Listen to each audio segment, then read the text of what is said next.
So ഐക്യൂടെ latest ഫോണായിട്ടുള്ള iQOO Neo 9 Pro 5G ഈ ഒരു ഫോണിൻ്റെ പെർഫോമൻസ് ഈ ഒരു പ്രൈസ് റേഞ്ചിൽ മറ്റേതൊരു ഫോണിന് കിട്ടാൻ പോകുന്നില്ല. അപ്പോൾ കഴിഞ്ഞ വർഷം സാംസങ് ഗാലക്സി S23 അൾട്രയിൽ യൂസ് ചെയ്ത ആ ഒരു കോൾകോം സ്നാപ്ഡ്രാഗൻ്റെ 8 Gen 2 എന്ന പ്രോസറാണ് ഈ ഒരു ഫോണിൽ യൂസ് ചെയ്യുന്നത്. അപ്പോൾ ഓവറോളായിട്ട് ഈ ഒരു ഫോണിൻ്റെ എല്ലാ രീതിയിലുള്ള സ്പെസിഫിക്കേഷൻസും പ്രൈസും ഫീച്ചേഴ്സും അങ്ങനെ എല്ലാ ഡീറ്റെയിൽസും ഈ ഒറ്റ വീഡിയോ നോക്കാം. വീഡിയോ ഇഷ്ടപ്പെടുന്ന ലൈക്ക് ചെയ്യുക, ചാനൽ ഇഷ്ടപ്പെടുന്ന ചാനൽ സബ്സ്ക്രൈബ് ചെയ്യുക. അപ്പോൾ നേരെ വീഡിയോയിലോട്ട്. സോ ഫസ്റ്റ് ഓഫ് ഓൾ ആയിട്ട് ഈ ഒരു ഫോണിൻ്റെ ബിൽഡ് ആൻഡ് ഡിസൈനിലേക്ക് വന്നു കഴിഞ്ഞാൽ നിങ്ങൾക്ക് ഇവിടെ കാണാം അത്യാവശ്യം നല്ലൊരു പ്രീമിയം ആയിട്ടുള്ള ഒരു ഡുവൽ ടോൺ വാഗൻ ആയിട്ടുള്ള ലെതർ ഫിനിഷാണ് കൊടുത്തിട്ടുള്ളത്. ഇത് നിങ്ങൾക്ക് ഇഷ്ടപ്പെട്ടില്ല എന്നുള്ളതെങ്കിൽ ഇതിൻ്റെ ഒരു പ്ലെയിൻ ആയിട്ടുള്ള ഗ്ലാസ് ബാക്ക് വരുന്ന ഒരു ബ്ലാക്ക് കളർ കൂടി അവൈലബിൾ ആണ്. 2 കളർ വേരിയൻ്റിലായിട്ടാണ് ഫോൺ വരുന്നത്. അപ്പോൾ ഇതാണ് ഇതിൻ്റെ മെയിൻ കളർ എന്ന് പറഞ്ഞാൽ ഡുവൽ ടോൺ ആയിട്ടുള്ള ഒരു റെഡ് കളർ കൊടുത്തിട്ടുണ്ട്. കാണാൻ നല്ല പ്രീമിയം ആയിട്ടുള്ള ഡിസൈൻ, നല്ല ക്വാളിറ്റി ഉള്ളൊരു ബാക്ക് പാനലാണ് ഫോണിന് വരുന്നത്.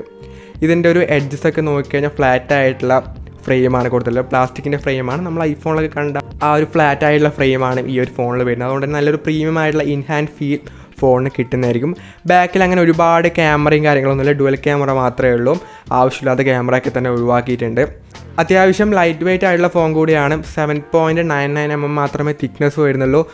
190 gram മാത്രമേ വെയിറ്റ് വരുന്നുള്ളൂ. സോ അത്യാവശ്യം നല്ല ലൈറ്റ് വെയിറ്റും നല്ല ഹാൻഡിൽ ചെയ്യാൻ നല്ലൊരു ഫോൺ തന്നെയാണ്. ഓൾമോസ്റ്റ് കാണാനും നല്ലൊരു പ്രീമിയം ലുക്ക്, അത്യാവശ്യം ആര് കണ്ടാലും ഒന്ന് നോക്കി പോകുന്ന ഒരു ഡിസൈൻ തന്നെയാണ് ഫോണിൽ കൊടുത്തിട്ടുള്ളത്. ഇനി ഡിസ്പ്ലേ സൈഡിലേക്ക് വന്നു കഴിഞ്ഞാൽ 6.78 ഇഞ്ചിൻ്റെ 1.5K LTPO AMOLED ഡിസ്പ്ലേ ആണ് കൊടുത്തിട്ടുള്ളത്.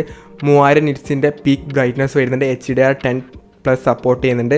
പിന്നീട് ഡിസ്പ്ലേയുടെ സൈഡിലുള്ള ബെസൽസൊക്കെ തന്നെ അത്യാവശ്യം നല്ലോണം ചെറിയ ബെസൽസാണ് കൊടുത്തിട്ടുള്ളത്. അതുകൊണ്ട് തന്നെ നല്ല രസമുണ്ട് ഡിസ്പ്ലേ കാണാൻ തന്നെ. സെൻട്രൽ അലൈനായിട്ടുള്ള പഞ്ച് ഹോളായിട്ടാണ് സെൽഫി ക്യാമറ കൊടുത്തിട്ടുള്ളത്. In display finger print scanner വരുന്നുണ്ട്. സോ ഡിസ്പ്ലേ ബേസ് നോക്കുകയാണെങ്കിൽ നല്ല കിടിലൻ ഡിസ്പ്ലേ ആണ്. പിന്നീട് പറയാൻ വിട്ടുപോയ കാര്യം എന്ന് പറഞ്ഞാൽ 144 Hz റിഫ്രഷ് റേറ്റും വരുന്നുണ്ട്. സോ ഒരു ഗെയിമിംഗ് സെൻട്രിക് ആയിട്ടുള്ളൊരു ഡിസ്പ്ലേ ആണ് ഫോൺ കൊടുത്തിട്ടുള്ളത്. മെയിനായിട്ട് പറയുന്നത് ഒരു ഗെയിമിംഗ് ഫോൺ കൂടിയാണ്. അപ്പോൾ ഡിസ്പ്ലേയിലും നല്ല ഹൈ റിഫ്രഷ് റേറ്റും കാര്യങ്ങളൊക്കെ തന്നെ വരുന്നുണ്ട്. ഡിസ്പ്ലേ അത്യാവശ്യം നല്ല രസമുണ്ട് കാണാൻ തന്നെ. നല്ല കളേഴ്സും കാര്യങ്ങളൊക്കെ തന്നെയാണ്. നല്ല ബ്രൈറ്റ്നസ്സും വരുന്നുണ്ട്.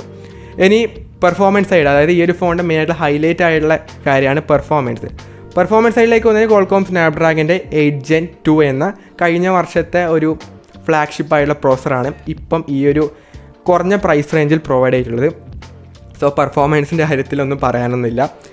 ഹൈ എൻഡ് ആയിട്ടുള്ള പെർഫോമൻസ് ഈ ഒരു പ്രൈസ് റേഞ്ചിൽ ഈ ഒരു ഫോണിന് മാത്രമേ കിട്ടുള്ളൂ. അത്രയ്ക്ക് നല്ല പെർഫോമൻസുള്ള ചിപ്സെറ്റാണ് ഈ ഒരു ഫോണിൽ യൂസ് ചെയ്തിട്ടുള്ളത്. അത് ഈ ഒരു പ്രൈസ് റേഞ്ച് നോക്കുന്ന സമയത്താണ്.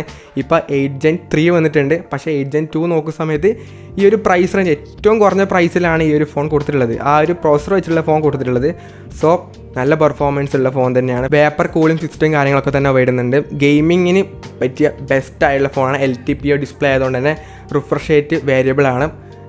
ആവശ്യമുള്ള സമയത്ത് ഹൈ റിഫ്രഷ് റേറ്റിലൊന്നും പോകില്ല. ഓരോ സമയത്ത് ഓരോ റിഫ്രഷ് റേറ്റ് ആയിരിക്കും ഫോണിന് വരുന്നത്.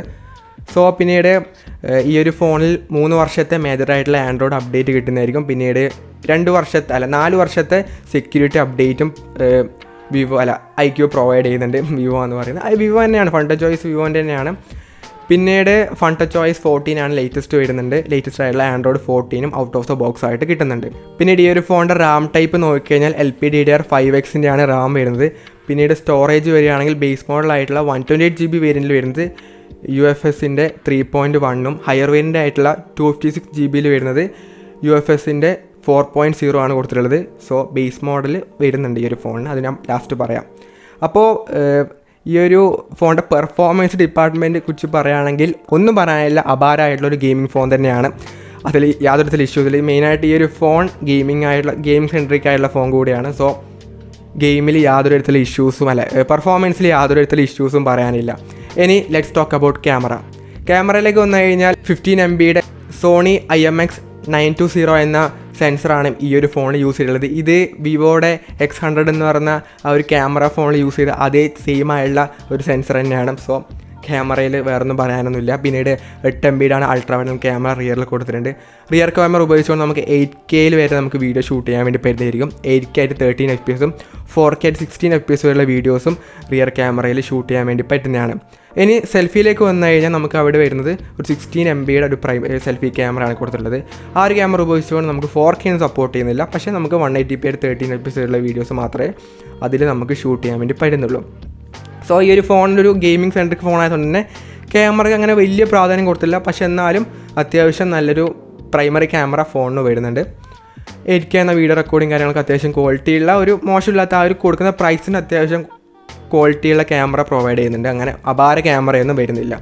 സോ ക്യാമറ ഇറ്റ്സ് ഓക്കെ ആണ്. പിന്നീട് ബാറ്ററി പറ്റി പറയുകയാണെങ്കിൽ 5160 mAh ബാറ്ററിയും 120 വാട്ടിൻ്റെ ഫാസ്റ്റ് ചാർജിങ്ങും വരുന്നുണ്ട്. സോ ഒന്നും പറയാനില്ല, അപാരം തന്നെയാണ്. 120 വാട്ട് ഫാസ്റ്റ് ചാർജിങ് അത്യാവശ്യം പെട്ടെന്ന് തന്നെ ചാർജ് ആവുന്നുണ്ട്. എനിക്ക് തോന്നുന്നു 1 to 40 ആവാൻ വേണ്ടിയിട്ട് ഓൾമോസ്റ്റ് 9 minutes അത്ര മാത്രമേ വേണ്ടൂ. അത്യാവശ്യം വേഗം ചാർജ് കയറും. ബാറ്ററിയുടെ കാര്യത്തിലൊന്നും പറയാനൊന്നുമില്ല. അപ്പോൾ ഓവറോളായിട്ട് ഈ ഒരു ഫോണിനെ കുറിച്ച് പറയുകയാണെങ്കിൽ നല്ല ഡിസൈൻ ആൻഡ് ബിൽഡ് ക്വാളിറ്റി വരുന്നുണ്ട്. പിന്നീട് നല്ല ഡിസ്പ്ലേ വരുന്നുണ്ട്, നല്ല പെർഫോമൻസ് വരുന്നുണ്ട്, കുഴപ്പമില്ലാത്ത ക്യാമറ വരുന്നുണ്ട്, നല്ല ബാറ്ററി ബാക്കപ്പും നല്ല ഫാസ്റ്റ് ചാർജിങ്ങും ഒക്കെ തന്നെ വരുന്നുണ്ട്. പിന്നീട് ഫോണിൻ്റെ പ്രൈസ് റേഞ്ച് നമുക്കൊന്ന് പറയാം. ഈ ഒരു ഫോൺ മെയിനായിട്ട് 3 വേരിയൻറ്റിലായിട്ടാണ് അവൈലബിൾ ആയിട്ടുള്ളത്. ഒന്ന് ബേസ് മോഡലായിട്ടുള്ള 8GB 128GB വേരിയൻറ്റും, പിന്നീട് 8GB 256GB വേരിയൻറ്റും, പിന്നീട് 12GB 256GB വേരിയൻറ്റും വരുന്നുണ്ട്. ഇതിൽ 8GB 128GB വേരിയൻ്റെ പ്രൈസ് എന്ന് പറയുന്നത് 35,999 8GB 256GB വേരിയൻ്റെ price 37,999. Higher variant ആയിട്ടുള്ള 8GB 256GB വേരിയൻ്റെ പ്രൈസ് 39,999 വരുന്നത്.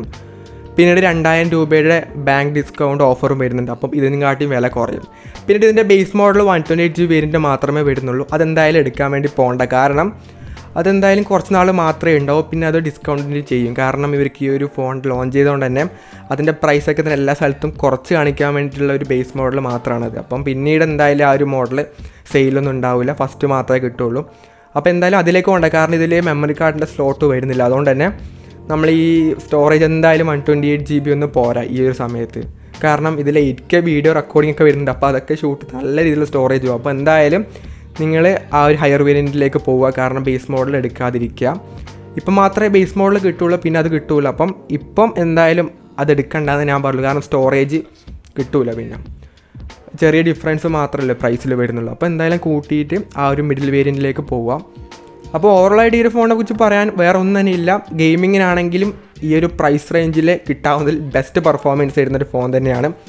സോ ഈ ഒരു വീഡിയോ എന്നത്തെ പോലെ യൂസ്ഫുൾ ആയെന്ന് പ്രതീക്ഷിക്കുന്നു. This is from Abhinav signing off. By.